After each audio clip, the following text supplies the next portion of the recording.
take our seats, thank you.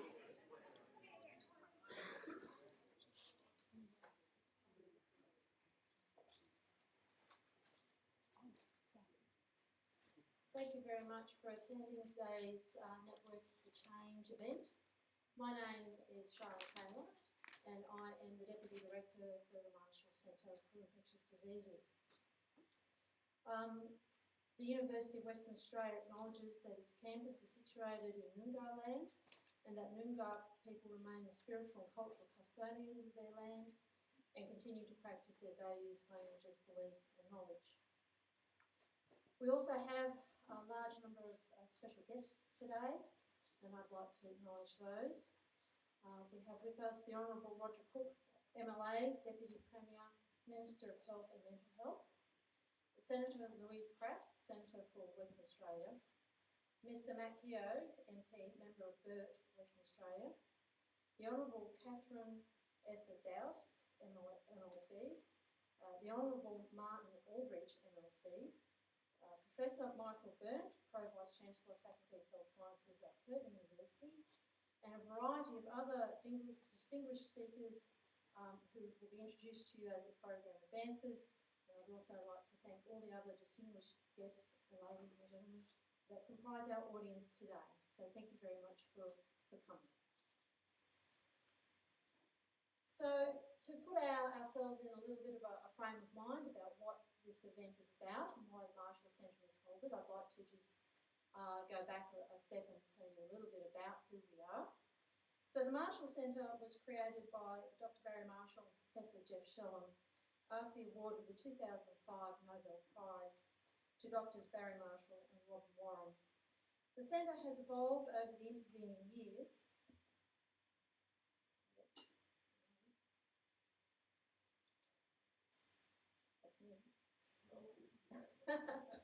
and we have focused on three main areas of activity, which are understanding emerging and re-emerging infectious disease, improving diagnostics and drug design for antimicrobial resistant pathogens, and transformative discovery projects for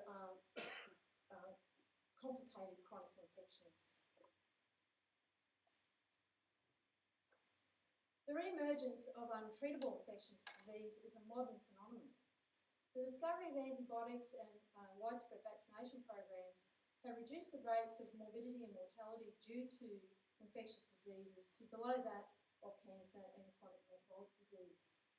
However, recent models predict that infectious disease will once again be the top driver of morbidity and mortality by 2050.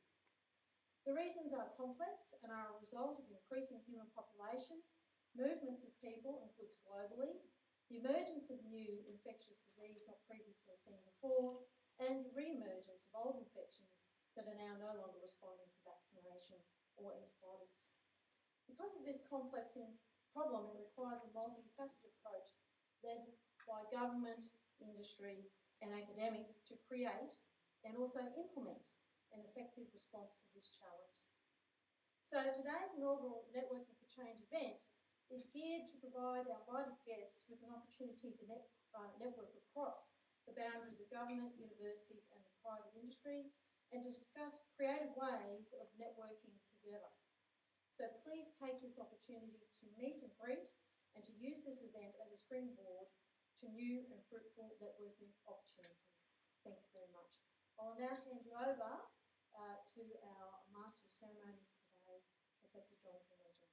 Thank you.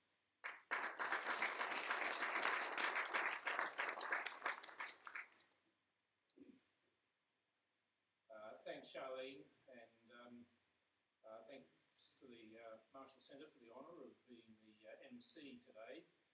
It allowed me to delve into my tie drawer and pull out this particular tie, the detail of which will be lost on almost everyone. But if you look closely, you'll see cells infected with Mycobacterium tuberculosis. And it's one of the few ties in the world that has the endorsement of the Centres for Disease Control and Prevention in Atlanta, Georgia. As Charlene has mentioned, welcome to our special guests and to our speakers who are also special guests. They'll get individual welcomes as they step up to the podium. This broad theme of infectious diseases is really a challenging one, and I think our presentations will very quickly demonstrate the absolute importance of cutting-edge research and its translation into the prevention, the rapid response to emerging threats, and also to the treatment of infectious diseases. We also, as was mentioned by Charlene, are looking at our First Up event, and with the view to making it even better next time, we'll be asking you throughout the afternoon to comment on whether we've got the balance of speakers right and the themes and so on. There are evaluation forms on the table, and later on in the afternoon there will be a reminder to fill them out. A couple of the mandatory housekeeping events, and I think that if there is a crisis, we will turn to Josephine to provide the definitive guidance on how to move away in an orderly fashion. For the speakers themselves, we'll be asking them to provide very focused, keyword short, 3-minute presentations. They'll be able to introduce themselves, their organisation, their work, and the opportunities that they see for collaborations. And I'm told that my key role is to assist our speakers in sticking to time, and I was asked to revisit a previous life that involves hockey, and in particular umpiring at hockey. And I've been given 3 cards. Interestingly now, in hockey, the green card says you have 2 minutes off the field. So I'll discreetly down there suggest that after 3 minutes, speakers will have 2 minutes to go if they want to eat into their question time. A yellow card will be 5 minutes off the field if you're in hockey. A yellow card will say 5 minutes is imminent, and the red card is you're off to the tribunal.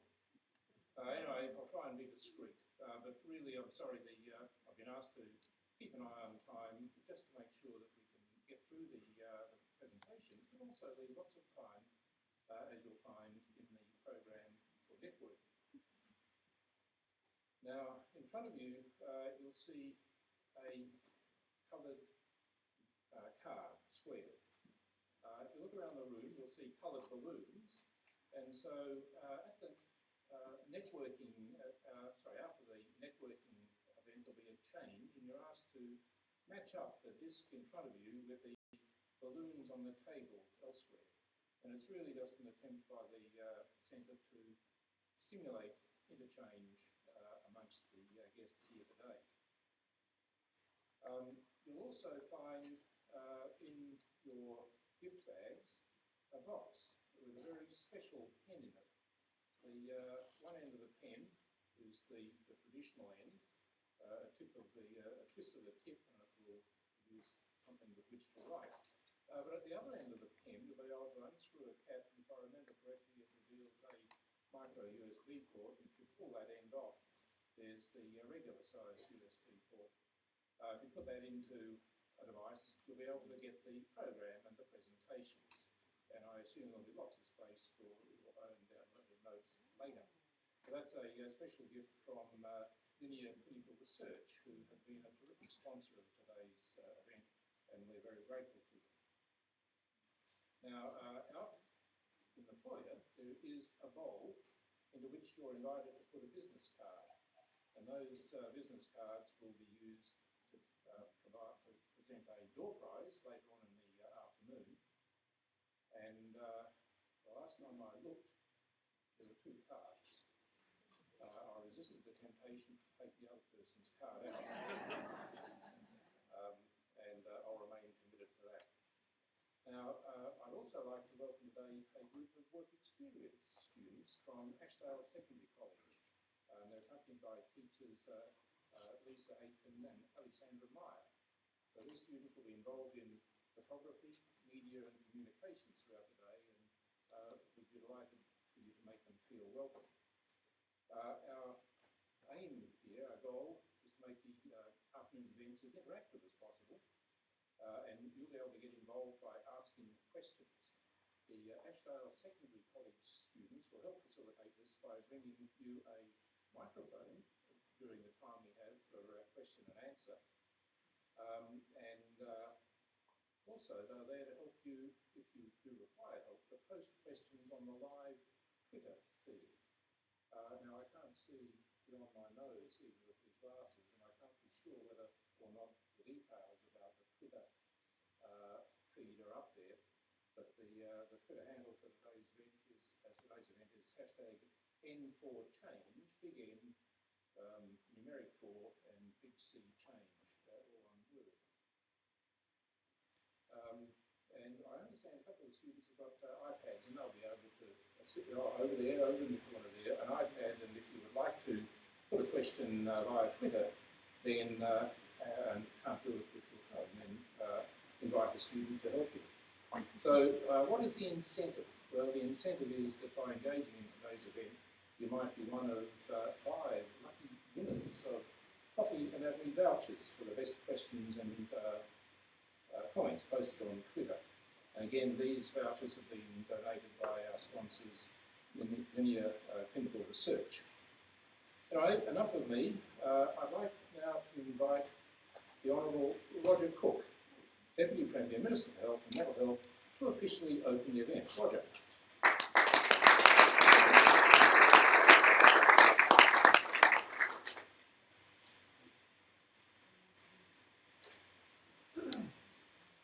Thank you very much, John. And thank you everyone for the opportunity to be with you today. This is a very important event. I know it's an important event because the Premier himself said you're going to that event. Good. I'm very pleased to be here to represent Mark McGowan at this event and give my thanks to the Marshall Centre for Infectious Diseases for inviting me here to speak to you this afternoon. And before I begin, can I just acknowledge that we are on the lands of the Whadjuk people of the proud Noongar nation. I pay my respects to their elders past and present and acknowledge their enduring culture and celebration of that culture. Can I also just acknowledge some folk here today. I see my colleague Senator Louise Pratt has joined us and the Honourable Martin Aldridge. There's this trick in politics where you RSVP to events and hopefully you get acknowledged at the beginning, but some don't turn up. And I've got to tell you, it's quite a long list, but you two are here, so well done. Can I also acknowledge Associate Professor Charlene Kaler, Professor John Finlay-Jones, of course Professor Barry Marshall, Professor Michael Burnt, Professor Peter Clinton and Professor John Chalice. And look forward to seeing the outcome of your discussions today. And I see that this event has been brought together a broad cross-section of the medical research community, from researchers, scientists and clinicians to members of industry and government.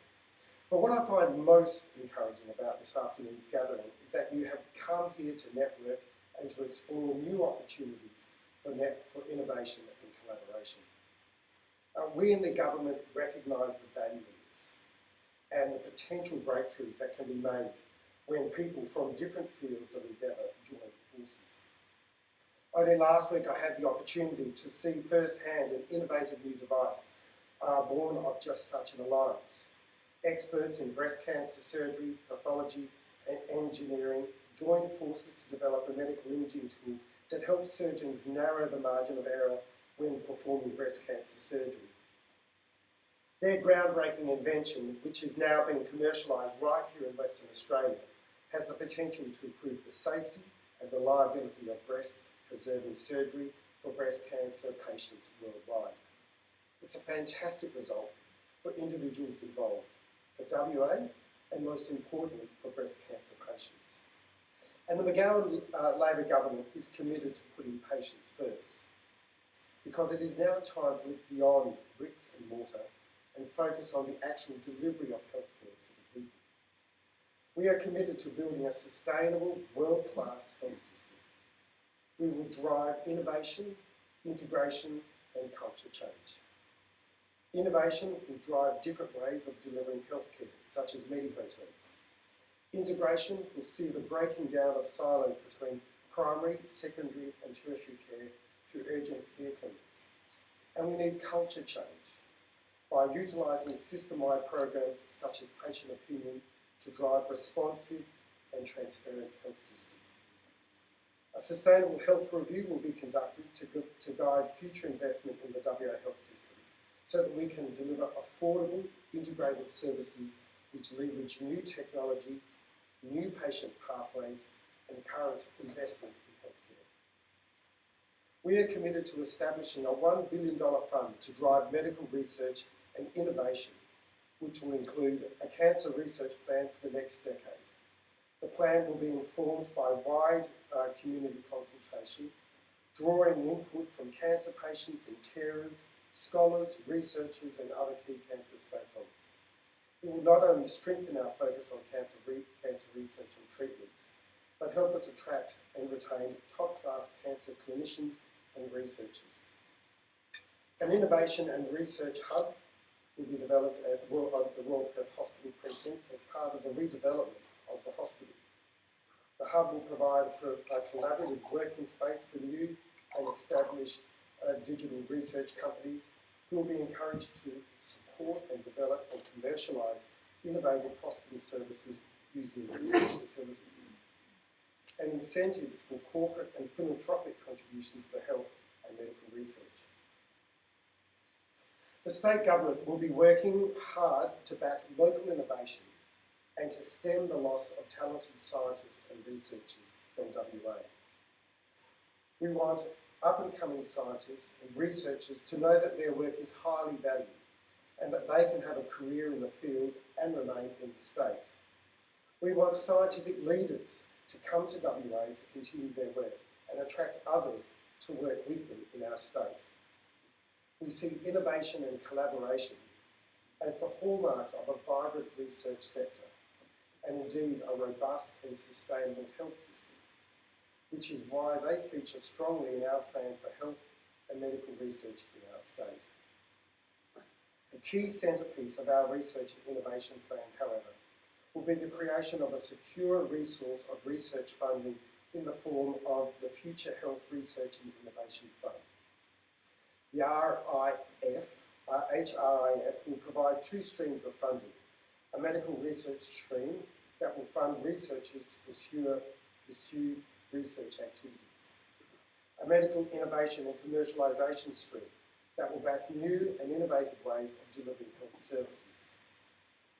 Money for the fund will be raised from interest earned from WA's $1 billion Future Fund, the state's sovereign wealth fund, which is an as yet untapped source of money.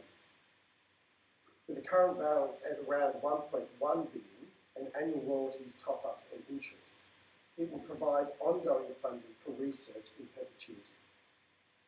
Corporate and philanthropic donors will also be able to contribute to the new fund and take advantage of generous tax incentives. Before we can access this fund, however, the Future Fund will need to be repurposed, and this can only be done via a legislative process. We acknowledge this is not going to happen overnight, but we are determined to see it done. With the development of genomics and phenomics and the development of sophisticated new technologies, medical research is advancing at an unprecedented rate. We want to make sure our researchers have the chance to be part of this exciting era for scientific discovery and the translation and application opportunities that arise from it. While enormous strides have been made in many areas of health and medicine, there are still great challenges ahead.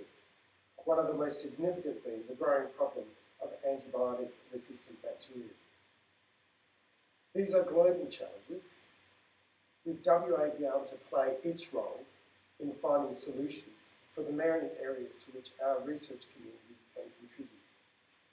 I commend you on being part of today's event and look forward to working with many of you as we continue to elevate WA on the world map of medical research and improve the health and well-being of West Australians, the wider community and the world.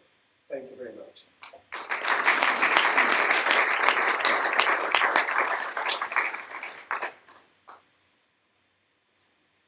I should have have mentioned, I'm sorry, at the start that the program won't provide question and answer sessions for our first set of speakers. There'll be that opportunity via Twitter and discussion at the interval, I suppose, for that. But perhaps on behalf of people here, Minister, and Deputy Premier, can I say I think we really admire, value and commend the commitment of the state to a very strong research and translation arena, the creation of that fund that we will use to address research priorities for the state. I picked up that there will be participation from consumer and community as well as researchers in identifying those sorts of priorities and how the money will be spent. And I suppose just to reiterate something that Michael Burnt and I heard at a Research Australia roundtable about the Medical Research Future Fund, there was a bit of concern about the accessibility of those funds to researchers, and I'm sure you'll find no shortage of researchers here and outside the room willing to provide advice and help on how to spend the money wisely.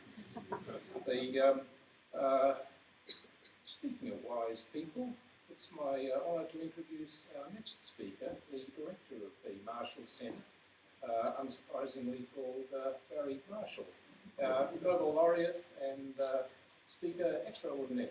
Barry.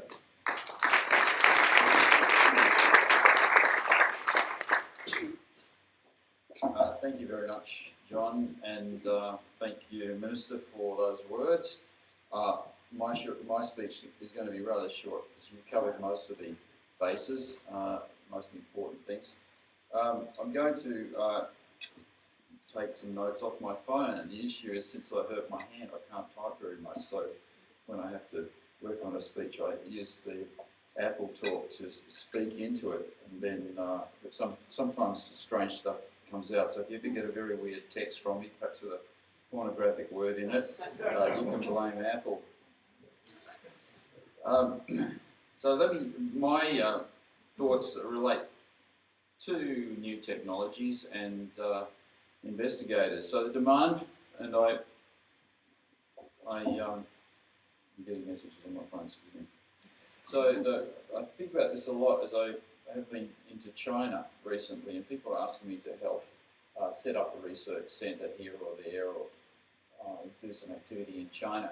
The one thing that everybody is scratching around for is good people to run these new initiatives. And you have to have somebody who's a good scientist, who's original, who's going to be a self-starter, probably mid-career. And once you start looking for these people, are surprisingly hard to find. And so the theme I've got today is what can we do in Western Australia to make sure they want to come here. So demand for good scientific investigators is high and increasing. The only way we can meet the demand is to provide a home for people who are good at and want to do original research. There's no end to the number of new technologies coming online which we can apply to health, the environment, and the lifestyles we choose. So how can one person hope to make an impact? In Western Australia, my own experience might be an example. I'd say just focus on one activity, one small area of research, one disease, one receptor, an insect or a plant, and get involved with that. In Western Australia, you can be less distracted by all the other things going on, and in your own quirky way, you might generate some very original research to solve a problem other people find trivial and irrelevant, but which might connect in many ways to other important technologies useful in everyday life. And so that's the story of stomach bacteria. How do they survive in acid? That was Dr. Warren and my question. And if we had known how big that discovery was going to be, we might not have been brave enough to start it because it was just more than you can imagine. So how can we do this better? Today's networking event is a very concentrated activity connecting you to individuals who might have the expertise you need. And picking up the phone is a very efficient way of finding things out. So the Marshall Centre aims to provide you with the resources, human and technological, to help original scientific work grow. The Western Australian Government must continue to support the infrastructure for technologies which are underpinning scientific advances. Primarily, this is certainly information technology. communications, data management and data security. So I am happy to hear that they are all priorities. Secondly, and maybe this has not really been a focus of governments in the past, by removing bottlenecks and inefficiencies which slow the translation of new discoveries into real products and health benefits. So that's the second thing, and probably doesn't really cost as much as the others. Just look at the structures and the inefficiencies in government that probably waste a lot of time for scientific people. Taking ethics committees is one example. I find our Department of Health lacks resources, has little innovation, is more likely to bump up difficult issues to remote federal bodies like the NHMRC in Canberra than stand on their own 2 feet and accept the responsibility to innovate. So even some of the structures and these administrative things, there's my phone going off, need to be addressed with some innovation. So my message is to network today, be original, try to bypass or remove bottlenecks to make Western Australia a go-to place for science. Thank you.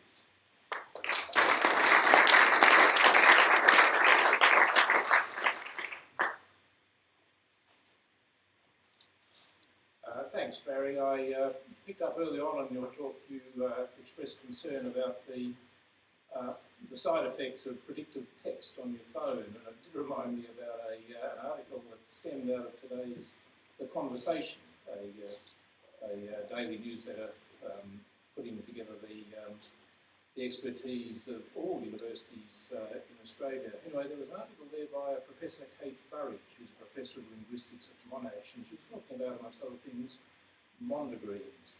And I mention this only because I thought it was a delightful article. Mondegreens are where you think you hear one set of words and it's actually another. There is a link in the article to a YouTube presentation based on a Creedence Clearwater Revival song, and the mondegreen there is, "Have you ever seen Lorraine?" Anyway, follow it up if you get the chance. If not, I can give you the URL. But I figure that this was not a bad way of introducing our next speaker, WA's Chief Scientist, Professor Peter Quinton, who's probably got the odd mondegreen up his sleeve.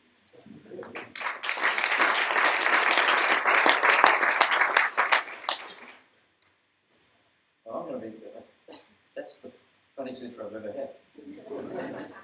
Kaimori Pretty Mama, Kaimori Pretty Yoga, Kainanakot. In the language of the Noongar people who've been here for 50,000 years. Hello big important men, hello big important women, hello everyone else. That's my inflection. Nija Wajak Noongar Buja, Devil Yargan. Means Kadich Noongar Pretty Mama, Pretty Yoga, Kura Kura Wayangan. I acknowledge the traditional owners, their elders past and present, and this is their land, the land of the Wajak people. They call it the Devil Yargan, we call it Swan River. Nunakot. Yin, Ni, Wonkani, Wikanaji.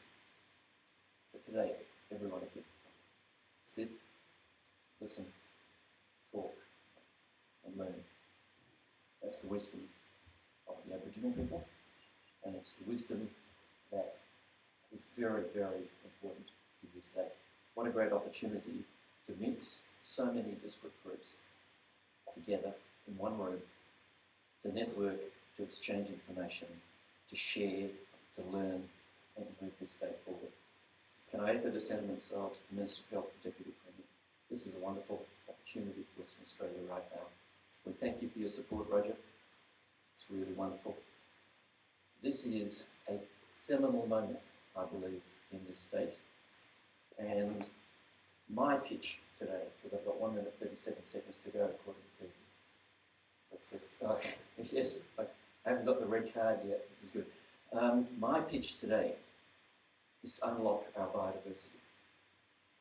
The vast majority of pharmaceuticals, over half of the pharmaceuticals that are out there at the moment, come from natural products. They started off as natural products. The vast majority of antibiotics came from natural products. Western Australia is a biodiversity hotspot, not just terrestrially, but aquatically. The second most biodiverse spot on the planet in the oceans, is 20 kilometres west of Rottnest Island. We have an untapped resource in our biology that will enable us to discover all sorts of new compounds, and I have absolutely no doubt that amongst them will be new antibiotics. It is said that only 5% of bacteria that are present on this planet can actually grow in our current culture systems. Recently, a paper in Nature came out from a group in Boston who identified a novel way of growing soil bacteria, and they've come up with new antibiotics already. I have absolutely no doubt at all that if we unlock our biological diversity, which is our biological heritage, we have the opportunity to uncover new antibiotics, which will be incredibly important as we enter this new era of antimicrobial resistance. I would encourage all of you to consider this as a biological goldmine, equivalent to the geological gold mines that we have in this state. We have had an unprecedented period of growth around resources, and that's because of long-term investment in geological sciences, which has underpinned our understanding of this land and the ability to extract value from it. The next generation, I believe, for this state, the great future for this state, is to unlock our biological heritage. What a great opportunity, and what a great time in our evolution to make this happen. This is our time, this is our moment. Thank you. So I'll finish off by saying, Nuna Borawan Jida. I'll see you later.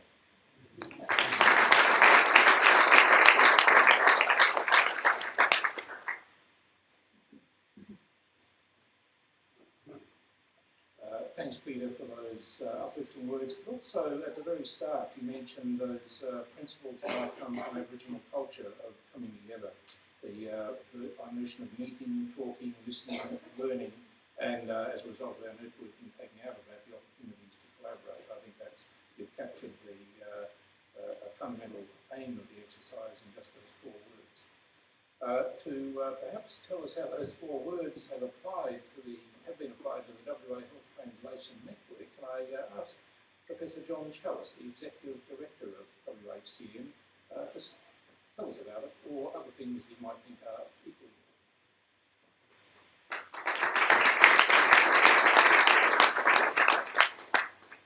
important. Thanks very much, John. Great to have an opportunity to talk about networks, because the WHTN is all about networks. Can I get the first slide, please? Great. So what is the West Australia Health Translation Network? We are, as the Chief Scientist says, Team WA. We cover the whole of the state.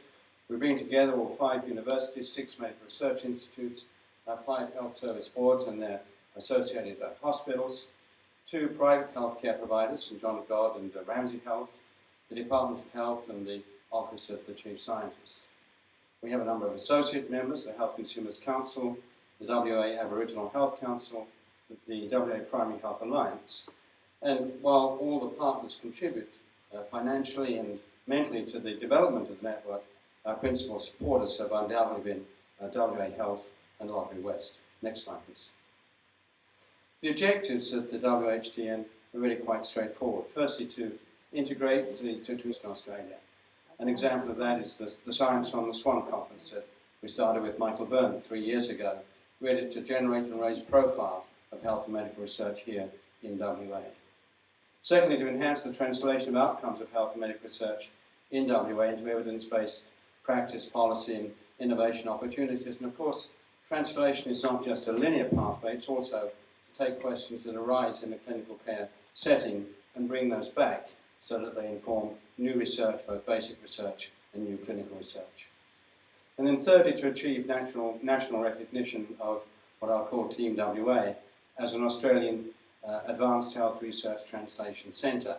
And whilst this is the worst kept secret under embargo, still until Monday, I think we can say that we have achieved that accreditation. We will be one of 7 Advanced Health Research Translation Centres across Australia, linked together as an alliance, working together collaboratively in a pan-Australian setting. Next slide, please. Keep going. So in the past, what we have done in a sense is to try to enable the research enterprise. We catalyse new research initiatives. We facilitate the conduct of translational health research. And we try to unify partnerships and bring folk together across the network. Next slide. And we've done that by establishing a number of enabling programs.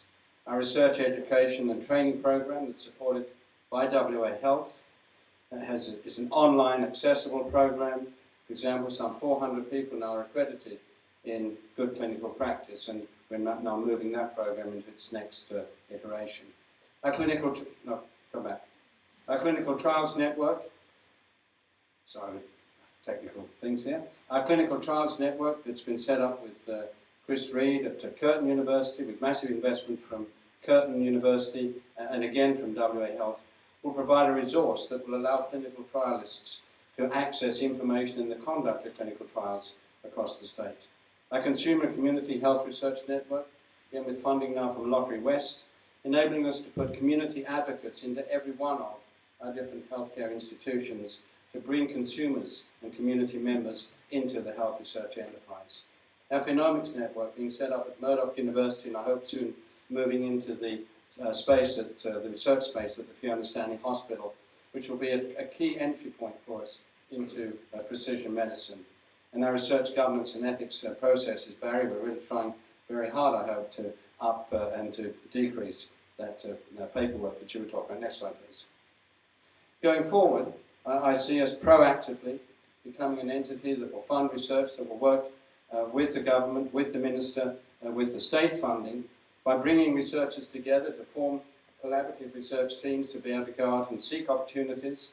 Secondly, by looking for new funding opportunities, for example, the Commonwealth Medical Research Future Fund, the $20 billion fund. If we are able, within the state, with the funding that the Minister described, to prepare ourselves to access those fundings, we will indeed be extremely powerful and well placed.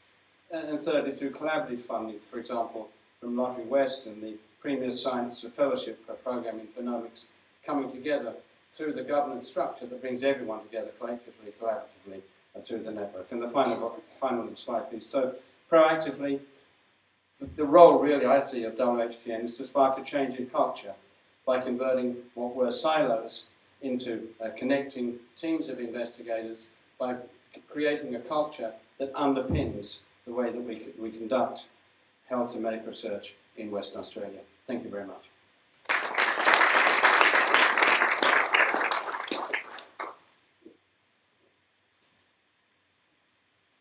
Thanks very much, John. So in a way that concluded our opening addresses, and on your behalf I'd certainly like to thank each and every one of our speakers, and also those that have been noting a bit of activity on the side will see that our managing group is offering our speakers a little thank you on our collective behalf for their presentations. I've been asked to identify a couple of key themes already, and I think they'll be self-evident. In a way, we've seen the importance of infectious diseases as an ongoing research priority, not just for Australia but for the world, given the propensity of microbes to evolve in their virulence, in their antibiotic resistance and the like. We've also seen examples of the sorts of visionary leadership, both in the scientific sense but also in the government sense, that will be and later on we'll be hearing from such business visionaries too, that will be helping to take our state forward in this sort of area. We've picked up on those key themes of what we hope to achieve in the sessions today and also in the networking sessions that we're about to embark on, and that is to meet, to listen, to learn, and plan collaborations and the like. And I think also with the WHTN, we've seen yet another example of the recognition that WA is achieving in being able to bring all of its research activity, research entities, and also other service delivery entities to come together to work collaboratively towards desired ends. And I agree, John, I think Monday will be a terrific day of celebration in many respects.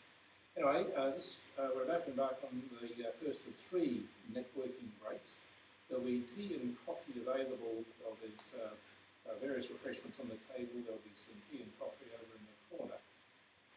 And there are bathrooms and the like not far from here on this floor. Now, about 2 minutes to 2, or thereabouts, there'll be a bell, and that'll be asking people to come back into the room. Now, I could remind you about the attempt to encourage mixing. In front of you, there'll be a coloured square, and that matches more or less the colour of the balloons on the table that we'd like you to move to at around 2 o'clock. The other thing to remind you about is the deposition of a business card, and I know that at least one person hasn't brought business cards, and I've offered to lend him mine, but he's not taken that up. Oh, you might. Anyway, yeah, so put the business card in the receptacle there, and also I think we've had Twitter feeds, is that right, up on the far screen? And just to remind you of the Twitter handle, hashtag N4Change, N, big N, 4, the number, change with a capital C. And again, there are students here able to help those of you more IT that will need assistance if we were to post something on Twitter. Anyway, now time for networking. Thanks for participating in the first session. I will welcome you back for a 2 o'clock start.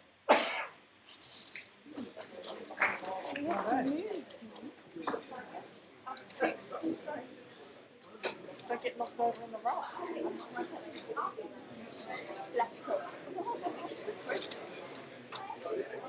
Don't take that. You have to leave that there. Oh, I don't know. If you take that. Black tape. I'm really not sure.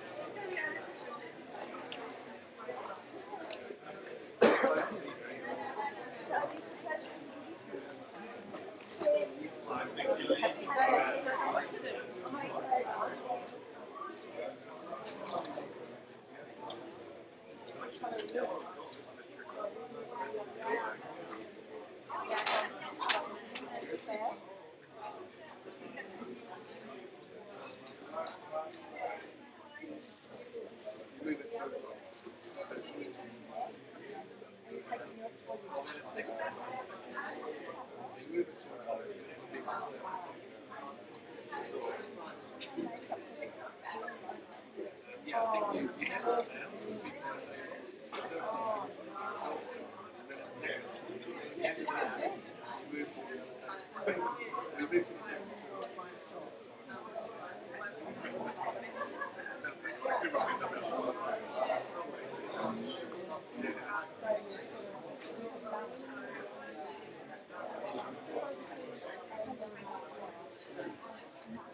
I hope I've topped up my business card stash.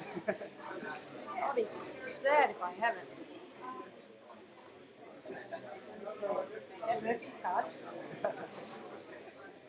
Well, it's just as good sometimes. It's got my name on it. Yay!